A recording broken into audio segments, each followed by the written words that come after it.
Jadi yang ngurus anak saya sendiri. Jarang ngulung nyuruh Ustaz dalam jarang. Memang itu, memang saya punya standar pakai kitab-kitab kados hikam. Saya ini merasa hidup di dunia itu sendiri. Saya tak warai lah Allah kalau kotar. Imam yang ngarang hikam itu punya resep supaya kamu seneng terus. Liyakil lama tafrahu bihi, mesti yakil lama tahzanu bihi. Usahakan sedikit sekali apa yang bikin kamu seneng, maka akan sedikit sekali yang bikin kamu susah. Jadi misalnya kulo nih, jadi kiai misalnya cari wong, ya kulo kiai wong alim, jelas nak ngalim, nak kiai rapati ya, nak ngalimnya jelas. Tapi nak kiai rapati, nah kan kiai tapi orang ngalim.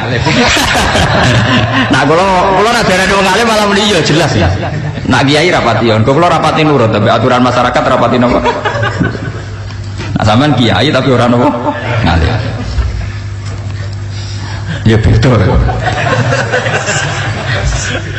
Enggak, ini memang bedanya jauh. Ya mungkin lebih kiai sampean di mana. Cara derdek dongo meyakinkan sampean. Tapi cara artine dongo piye paham kula. Lha boten iki nyata, sampean rasa tersinggung napa barang-barang napa nyata. Nah, kalau sering ditakoki kiai-kiai masalah resepnya apa jenis? Kok jenengan ra tau susah, padahal kita ra tau wiridan, ra tau muhayyizib. Resepnya ilmu itu gini, kata hikam. Ulama yang kayak hikam tuh pernah ngarang kitab tuh saking syukurnya entah saking angkuhnya, terserah ngomentari. Kamu harus yakin bahwa di sisa hidup Anda itu tidak akan maksiat lagi. Sehingga kalau kamu ditakdir maksiat, anggap saja akhiru maksiatin kudirat alika. Anggap itu yang terakhir. Siapa yang menganggap mohal bahwa dia tidak akan dosa sampai mati, berarti menganggap Tuhan itu lemah. Karena cara berpikir kita kan bayangkan hidup itu 40 tahun lagi. Misalnya saya sekarang buat 40, bayang urip kadang 4 tahun meneh. Sampean misalnya umur selawe, bayang selawe tahun meneh. Sehingga nganggap dalam durasi ini selawe tahun kok orang maksiat kan mohal. Apalagi sampai sudah tahu maksiat itu bakatem, paham?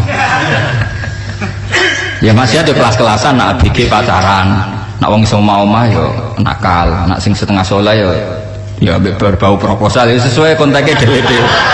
Itu kan urusan masing-masing. Ya itu kan urusan masing. Mau wakisabu ala wong, ngono ora ono sing roh wakisabu ala wong. Rombongan wali songo, mbok kangen wali songo, mbok golek selisih wawahu napa alam. Sing roh pangeran tiap, mbok kangen wali, mbok golek selisih margin. Niku semoga wawahu napa alam. Ya itu kan urusan jenengan mbek pangeran, mboten urusan kula.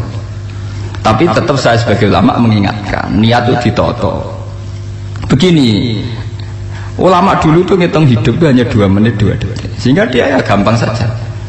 Kayak imam, kayak kanjeng Nabi itu, ya Rasulullah kenapa tidak menyediakan makanan untuk besok? Loh, saya itu tidak yakin kalau hidup saya sampai besok.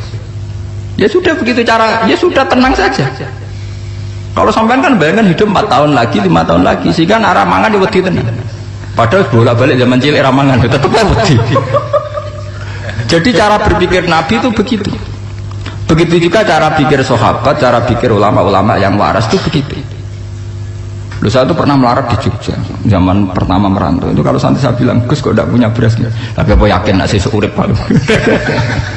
Kowe butuh mangan sesuk, anak sesuk ijek napa? Cara berpikir ulama itu begitu. Sehingga melihat maksiat juga gitu. Alhamdulillah aku ijek urip 1 detik, 2 detik, 2 menit, sehingga hidup. Dan itu sudah cukup untuk lafadzkan la ilaha illallah. Makanya kata yang ngarang hikam, betapa murahnya Allah. Surga itu hanya bisa dibeli dengan 2 menit, karena surga itu senilai la ilaha illallah, miftahul jannah la ilaha illallah. Itu cukup 1 menit. Berarti surga itu regane mau 1 menit. Dan karena dia nganggap hidup itu 1 menit ke depan la ilaha illallah, ya sudah. Dia ngitungnya hidup itu per menit. Kalau sampean kan enggak, per 10 tahun, per 20 tahun. Sehingga kriminal betul, cara pandang sampean itu kriminal betul. Sehingga bayang kudu di duit, kudu di bojo, nak kiai kudu di pengaruh. Nah kalau saya enggak. Saya meskipun tidak sehebat itu, tapi mewarisi keilmuan mereka.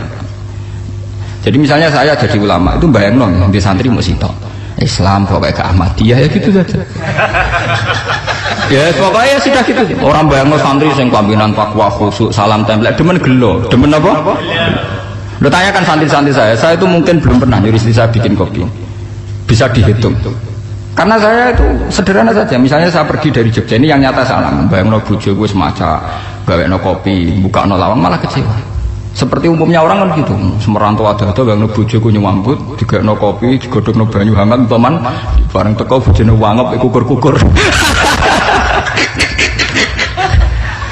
Karena tarifnya dia ideal, maka mudah kecewa kalau itu tidak terjadi. Nak kula mboten, sembayang napa Yogya bojoku cek uta Islam, nak salat 5 bulan ya sudah gitu. Pakai standar-standar yang minimalis saja. Saya dari rumah bangun sampai ngaji ya, pokoknya melek, ya sudah nak sholat madem nopo, mulanya sudah gitu. Andai kan saya pakai standar maksimal, maka akan mudah kecewa. Rasulullah juga begitu. Rasulullah itu ngadepi Sayyidah Aisyah, itu ya begitu, ngadepi Hasan Husain. Sehingga tidak ada cerita Nabi mudah kecewa, betul. Karena Nabi bayangkan anak istrinya itu ya minimalis sekali, urusan dunia loh maksudnya minimalis sekali. Misalnya Nabi pagi-pagi tanya, ya Aisyah apa ada sarapan? Enggak ya Rasulullah, ya ikan asumu kalau gitu saya puasa. Kalau sampean usul-usul ora digekno kopi wong wedok opo itu kan repot. Muni-muni itibak sunnah Rasul tapi enggak pernah sampean mendekati sunnah napa Rasul. Sehingga ya tenang saja Nabi. Saya tahu alhamdulillah bisa niru dalam gitu-gitu tuh bisa. Makanya ini kiai muda paling enjoy. Banyak kiai-kiai yang sepuh itu kalau urusan gitu konsultasi Mas. Gus resep apa kae. Iki kula resep ora karep apa. Juga saya tidak pernah bayangkan apa tanggaku seneng aku atau orang sing ngaji aku kecewa itu tidak pernah bayangkan. Sampean itu kan makhluk, tidak penting. Kecewa tidak kecewa itu tidak penting. Saya itu orang alim, ngerti ini warido kamat lubi, ora warido kum. Yang tak goleki ridane pengiran, ridane sing ngaji, ridane konsumen. Itu apa? Makhluk tidak penting. Itu harus dilatih. Harus apa? Sehingga orang tuh kalau biasa sholat, maksudnya biasa ta'alluq be Allah, mesti la'alla katardo, mesti gampang puas. Karena dia iktifak ngalap cukup be Allah Subhanahu wa ta'ala. Saya sebagai manusia juga sering ditangisi istri, misalnya saya sering ke Jogja sendirian. Nah ninggalan nopo, ninggalan ibu milih pengiran. Misalnya mati ninggalan ya paling aku mau ngapain nih suara. Paling uang nangis gue kegiatan, tak kayak gitu. Bukan apa-apa. Ingin saya bahwa konstitusi ulama itu masih iktimat Allah. Kalau kita kan enggak. Cara berpikir kita ngaji itu ideal sing ono podium, sing ngaji kelaminan takwa kabeh, kedunan kaji kabeh, ndiluk kabeh. Kita kan pakai standar-standar yang dengan asumsi kita. Padahal Nabi dulu zaman sugeng al iman hahuna wa yusiru ila qalbihi sadrihi salah satu iman itu urusan hati. Komitmen sampean be Allah Subhanahu wa taala. Nah ini resepnya. Makanya kata hikam yakinlah ma tafrahu bihi, mesti yakinlah ma tahzanu bihi. Sedikitlah kamu gembira dengan satu hal, nanti akan sedikit kamu yang kecewa. Artinya misalnya kados kula sebagai ulama seneng kula nu kok ijek iman, ya nggak kayak orang awam. Ya sudah gitu. Jadi misalnya suatu saat kula jatuh, yang ngaji saya gak semeneng jadi kupeding. Wong sing seneng kula bubar kabeh. Kula ora susah, miskola darah bener. Gus saiki jenengan ora sing seneng. Ya tenang saja. Sing ora seneng ya makhluk-makhluk ora jelas. Dan status mereka tetap la yadurru wa la yang ini harus dilatih. Sehingga Nabi itu ya meskipun beliau itu perang, sahabatnya meninggal ya tenang saja. Nabi cara berpikir yang meninggal mereka mati syahid, yang masih hidup dianggap berpotensi melakukan kebaikan. Sama tak warai resep-resep dari Rasulullah SAW. Saya ini sebetulnya memaksa menjelaskan ini memaksa karena saya inginnya jadi ulama yang kayak umumnya orang. Tidak ideal lama, tapi kan saya ditakdir ilmunya itu ideal, jadi terpaksa saya jelaskan. Tapi kalau perilaku saya tidak akan ideal. Besok ngawur saatnya, mari kufuri pengiran nganggur balik cerita. Ada seorang wali, karena dia wali itu doa di multazam, ya Allah, saya ini minta satu hal. Karena dia wali maka tidak minta uang, tidak minta jabatan, minta engkau takdir saya tidak pernah maksiat. Itu kan bagus sekali, minta doa ditakdir gak maksiat kan ada. Dari pengiran malah jawab. Fa'ena ada ukufran. Karena tahu maksiat malah sifat ghafurku tak ada kok endi. Gamane pangeran ini sifat ghafurku rak nganggur. Malahnya tidak ada orang selain Nabi kecuali ditakdir tahu maksiat dan sifat ghafure pangeran efektif. Paham ya? Lara sampean kan ghafure mbok nggo kabeh. Dadi karek sadidul iqab. Karena maksiate sampean wis sering. Jadi sifat ghafure wis berlaku aktif. Saya karek nunggu sifat sadidul iqab. Paham ya? Itu beda dengan wali-wali. Sifat sadidul iqab mau aktif mereka tidak punya dosa. Malah pangeran bingung gak kok sifat ghafure. apik tak dakoki ghafur ora tau dosa. Didakoki Sadidul kok gak tau maksiat. Dadi pangeran malah sing bingung. Nek kowe ora tau maksiat ghafur kok tak dakoki. Kok ora tau maksiat wong iku ora tau apa? Didakoki Sadidul kok gak mungkin ora tau maksiat. Lah pangeran apik dakok ghafur kan syaratnya dosa sik. Sampeyan kan walian. Ghafure wis dientekno. Keseringan kepake, paham ya? Karek nopo? Karek Sadidul ikom. Ya itu memang standar Tuhan. Semua Quran itu kalau nyeritakan gitu. Nabi ibadi anni anal ghafurur rahim. Kaulaku ceritani aku ghafurur rahim. Tapi yo ceritani wa anna adzabi wal adzabul alim. Jadi nabi ibadi anni anal ghafurur rahim wa anna adzabi wal adzabul alim. Kalau Nabi Ibrahim, Nabi Muhammad, inna rabbaka lasariul iqab. Pangeran cepat nyiksane. Tapi wa innahu laghafurur. Jadi dua sifat ini pasti aktif. Dan tentu ulama itu senang sifat ghafur itu ya meskipun aktif, tapi mereka tidak pernah ngambil fasilitas sifat nawa. Kula baleni malih. Sehingga kayak Sayyidina Umar radhiyallahu anhu ketika beliau pertama jadi khalifah, ini cerita di kitab Hayati Sahabat. Pertama dia jadi khalifah, orang mengira dia akan ngomong hal-hal yang besar, visi besar tentang negara, visi besar tentang izzatil Islam wal muslim. Tapi ketika Umar pertama pidato begini, ayuhal muslimun ayuhan nas, ana, dari kata Sayyidina Umar, ana gulamun min bani Makhzum, akulu min kholati, saya ini pemuda dari Bani Makhzum.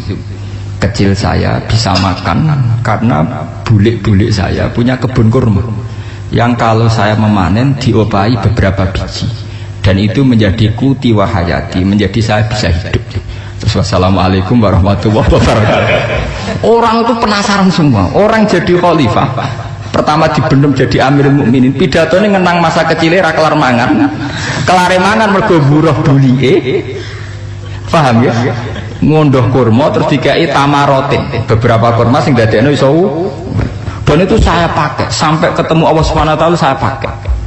Misalnya sekarang saya mulya, misalnya kalau dibilang mulya ya ana sing nyucup, ana sing husnudzon, ana sing hormat, ya macam-macam sawangane. Itu bodoh sekali kalau saya menikmati itu, bodoh sekali. Paling banter nikmati dicucup, dihormati itu apa? Tapi kalau nikmatnya bisa makan saat itu tuh nyawa. SBY jadi presiden prestasi, Gus Dur jadi presiden prestasi, tapi umpama presiden tetap mangan. Prestasi tertinggi adalah bisa makan selisat dirumki gojo-gonyo. Makanya Umar mengingatkan, sebetulnya nikmat tertinggi saya itu tidak saat saya jadi khalifah, saat itu kok aku iso mangan, cara gak aku mati. Paham ya?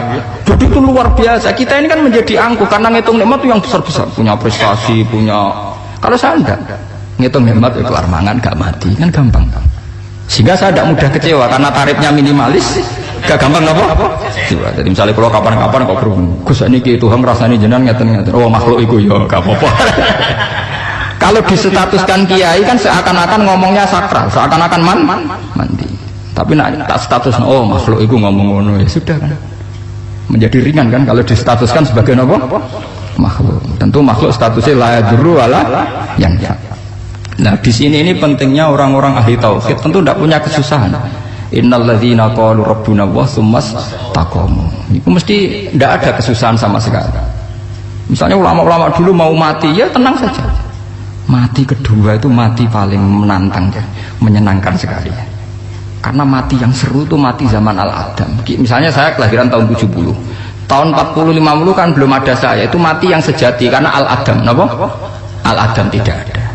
Mati yang nanti itu mati yang petualangan karena saya mati setelah menyaksikan kekuasaan Allah, setelah husnudzon sama Allah, sehingga mati yang menuruti kerinduan akan ketemu sang kekasih. Makanya Jalaluddin Ar-Rumi ketika mau meninggal dan orang-orang muridnya nangis, dia marah-marah. Hei murid-muridku, betapa bodohnya engkau. Saat kayak ini yang saya tunggu, saya sudah menyesal berpisah mbak Allah dat cinta seneng. Aku kecewa waktu makhluk-makhluk kaya kowe. Saiki wis wae aku goleki kholik zat sing tak senengi malah mbok tangi. Cek bodone kowe. Saat-saat sing tak enteni malah mbok tangi. Betapa aku lamanya menunggu kematian ini. Mergo hidup itu keterpisahanku mbek Allah, kemen ketemu kowe jare. Mulane Jalaluddin Rumilah yang mengistilahkan mati itu malam pengantin. Makanya fal'an awanul firaq minkum wa awanul wisol bihabibi. Ini saat yang indah karena ketemu dengan berpisah dari makhluk-makhluk yang tidak penting menuju sama habibi kekasihku. Jadi yang istilahkan mati itu malam pengantin. Semenjak istilah itu populer sehingga di Jawa ana ngipi dadi nganten takwilane mati. Itu filosofi sufi, ya filosofi napa? Lah niku tenan. Begitu juga sahabat-sahabat dulu. Bilal itu mau meninggal, anaknya udah nangis. Bilal lagu ya. Ditanya sama anaknya, kenapa anak-anak kamu nangis? Dan jenengan badhe kapundhut. Aku malah seneng nang mati. Hudan nalqal akhibah Muhammadan wa hisbah. Aku nak urip ketemune mbek kowe terus. Malah nak mati ketemu Nabi Muhammad. Hudan nalqal akhibah Muhammadan wa hisbah. Nah, dengan cara pandang begitu maka hidup itu enjoy saja. Ya, saya sebenarnya keberatan pakai kelas ini, keberatan karena saya harus ngulang sampean-sampean itu. Ya makanya potensi kayak saya tentu mengurangi jadwal ketemu. Makanya saya mohon kalau tidak penting itu jangan sungkan. Anggap saja itu bagian dari hormat saya. Ya minimal sampean misalnya di duwe 50.000 nggo jajan pentol anak lha opo mengko suwan bareng malah repot. Wis ganggu wong anak keleleran Pak. Nah misalnya sampai kepen takok hukum, uang nak ra pinter, hukumnya takokane ya ringan, takok kiai tanggam paling iso. Karena pertanyaan yang ringan tentu ya ringan-ringan saja kan.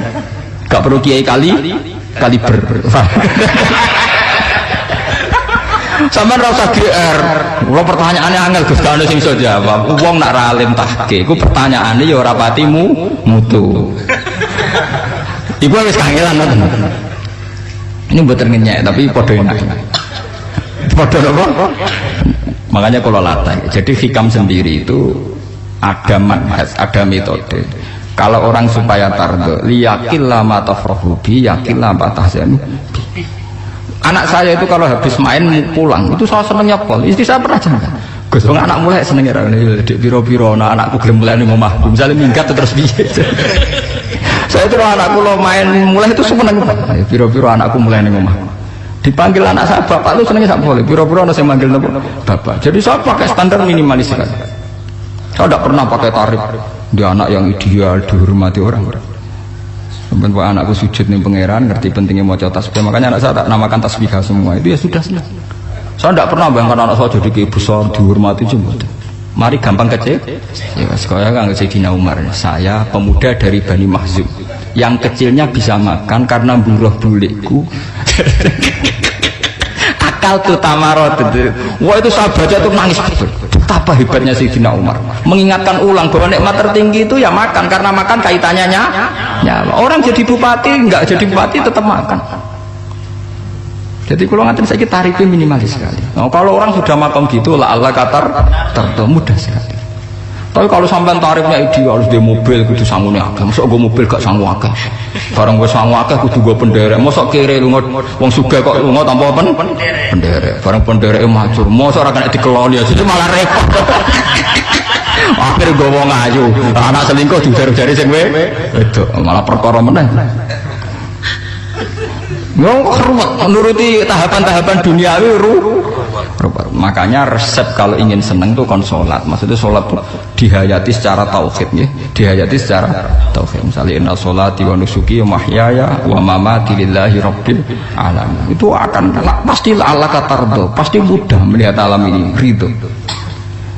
Ini satu sekelumit ya, dari resep seorang ulama yang saya meniru beberapa di kitab Hayati Sahabat, di kitab Hikam, dan meniru terutama semuanya sanad dari Rasulullah Shallallahu Alaihi Wasallam.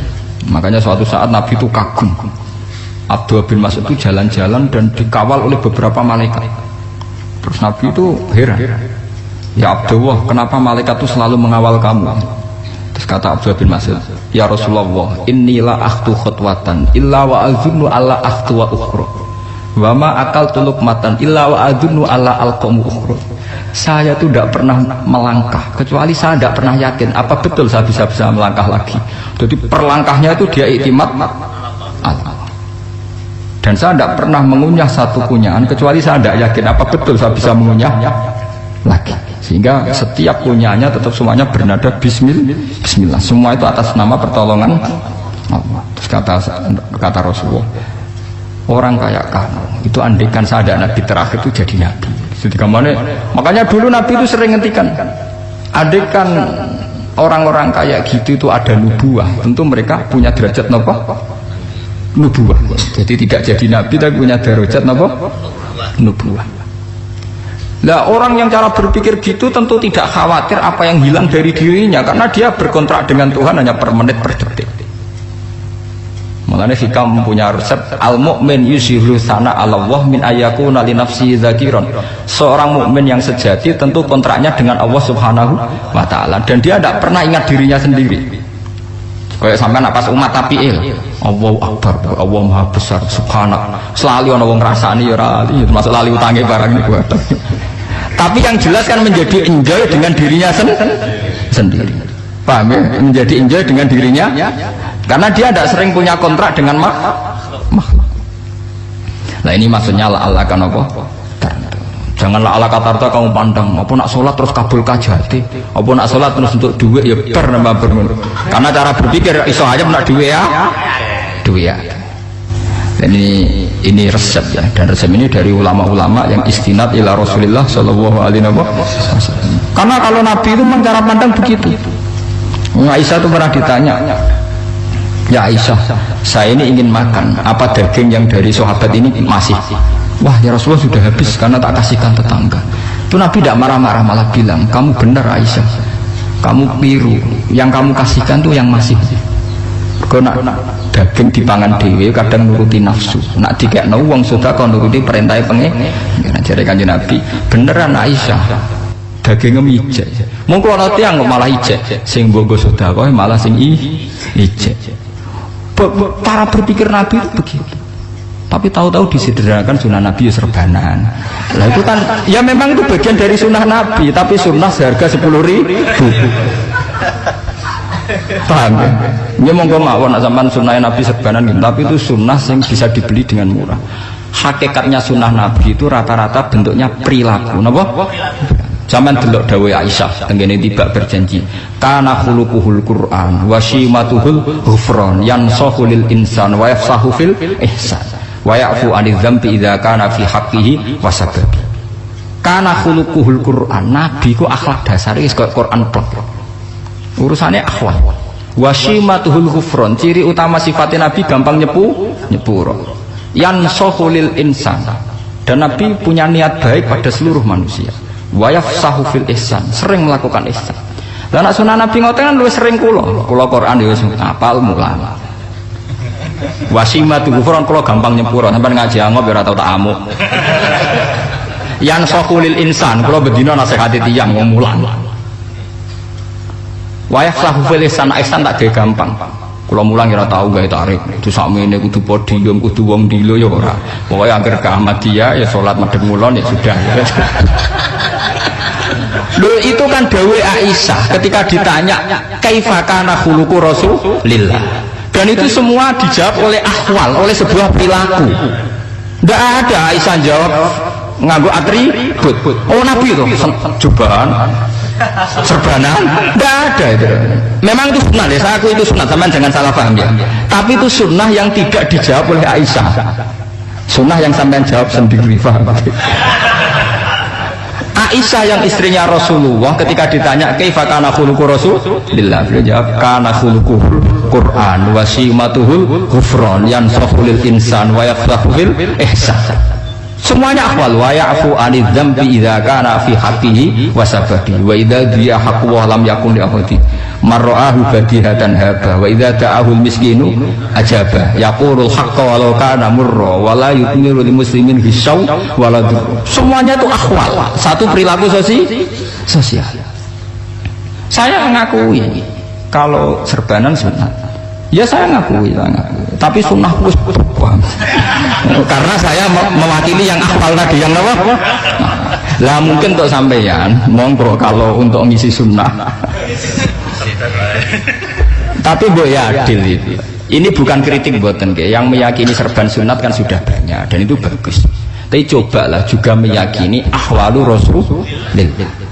Makanya man sanna sunnatan itu rata-rata ulama ulama maknani siapa yang ikut sunnahnya Nabi. Rata-rata ulama nafsir ahwalu Rasulillah wa af'alu, perilaku sosial Rasul. Makanya terusannya wa idza da'ahul miskinu ajaba, kalau dipanggil orang miskin ya datang.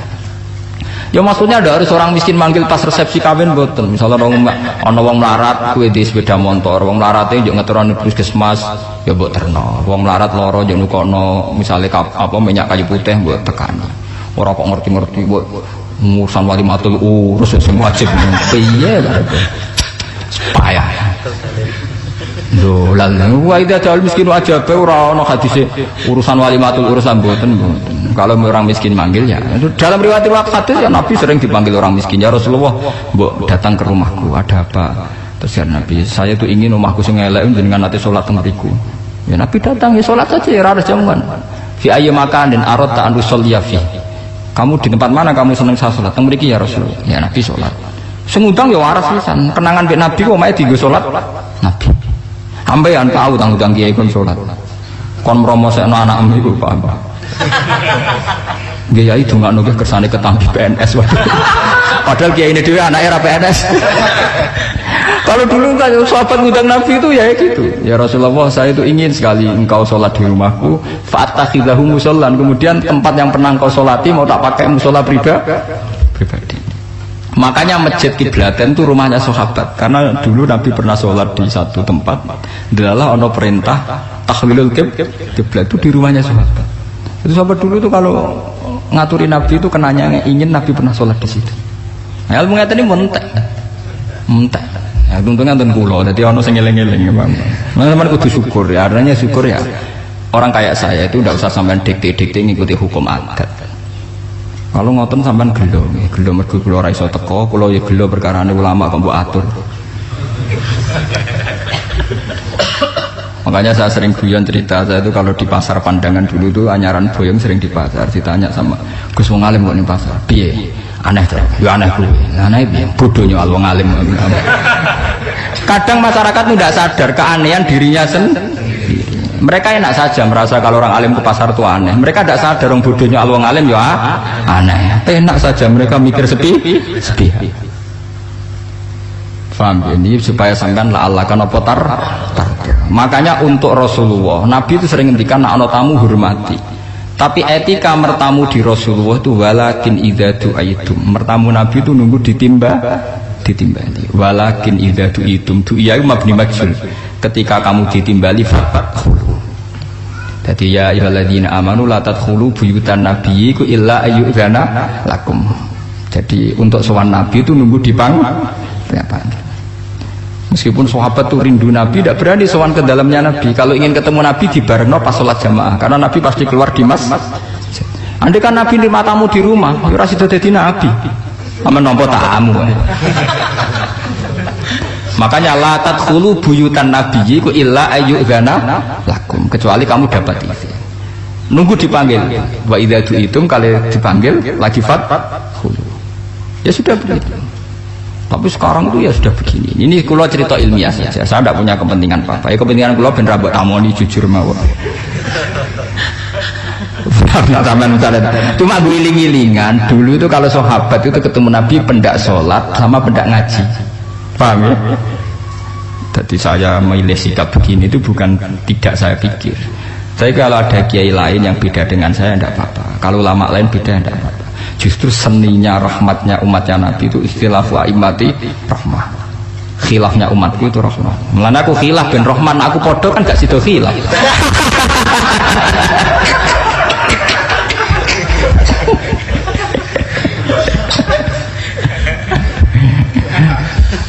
Dasar duwe buat khilaf. Jadi sebetulnya jelas ya ayyuhalladzina amanu la tadkhulu buyutan nabi la yudzana lakum la ta'amin ghairu nazirina inna walakin idza tu'itum. Kalau kamu nah, padahal setelah tidak ada nabi tentu yang mewarisi nabi adalah ulama. Ya minimal itu ya ulama itu pokoknya kula kenangan panjenengan yang ngaji misalnya. Kenal Gus Ba ya kenal nabi pas ngaji ya sudah gitu. Sahabat kenangannya sama nabi ya gitu. Nabi roh jeneng ora cuma aku betina jamaah mbek Nabi. Ya sudah gitu kenangannya. Yang kenal Nabi ya sahabat papan-papan atas ya. Makanya sahabat tuh ribuan tapi pancet sing munculnya hadis Abu Bakar, Umar, Utsman, Ali. Karena yang lain memang nggak kenal, hanya ikut sholat, ikut ngaji. Jadi ya nggak ada, memang nggak tahu muncul dengan apa hadis. Muncul jam'un minas sahabat. Munculnya rombongan. Ya karena mereka kenalnya Nabi ya benda sholat, benda apa? Pengaji. Paham gitu. Terus niki kula sukani resep liyaqil ma tafrahu bihi, mesti yaqil ma tahzanu bihi, supaya sedikit sekali yang bikin kamu seneng, maka akan sedikit sekali yang bikin kamu jadi misalnya kita bayangno bojo ngoten. Bojoku alhamdulillah aja Islam nak salat madhepmu. Jadi misalnya roh cerewete, roh judese, roh kukur-kukure mbek angop tenang. Tenang. Mergo jais Islam. Tenang, karena tarifnya mini mas. Jajal misalnya tarif bojo kudu senyum teko wis maca. Bareng roe teko waduh wis bares. Itu dari hikam gampang. Makanya hikam itu punya cerita. Suatu saat seorang raja itu dapat kiriman gelas keramik yang indah sekali dari Zabarjat. Terus bertatahkan intan, pokoknya serba mewah. Raja itu senang sekali. Ketika tanya penasihatnya, menurut kamu gimana gelas ini? Ya gelas ini indah sekali, tapi sebaiknya raja ndak punya aja. Loh, saya seneng kok sebaiknya ndak punya. Saking senengnya raja itu tiap minum pakai gelas itu, kalau ndak ada nggak mau minum. Suatu saat gelas itu pecah, susah sekali raja. Terus memanggil penasihat, iya bener kamu. Kalau saya dulu ndak punya malah tahu pecah. Jadi dulu raja itu yang gelas atom gelem, gelas biasa gelem, kan menjadi bunga yang gampang kan ringan. Tapi sekarang bunganya bersyarat, kan menjadi tambah repot. Sama aku di sini untuk bojo aku asal wedok sampai sholat madhep mulat wis seneng. Tapi setelah kamu pakai tarif yang macam-macam kan tambah senengnya repot. Ngenteni macak, ngenteni ramah, ngenteni servis kan repot. Tapi aku bojo kula sering janggal. Kepengen kula niku ngamuk, kula bilang ngamuk apa kowe Islam. Kowe ya rohku ya Islam ya salat, ketoke madhep wulan nang ngamuk urusan apa. Ya aneh, memang cara berkeluarga saya aneh, tapi aneh yang waras. Timbang sampean umumnya orang umum tapi tidak bener. Karena tarifnya kebanyakan. Nah, itu jenis apa? Liyaqil ma tafrahu bihi, mesti yaqil ma tahzanu. Al-Fatihah.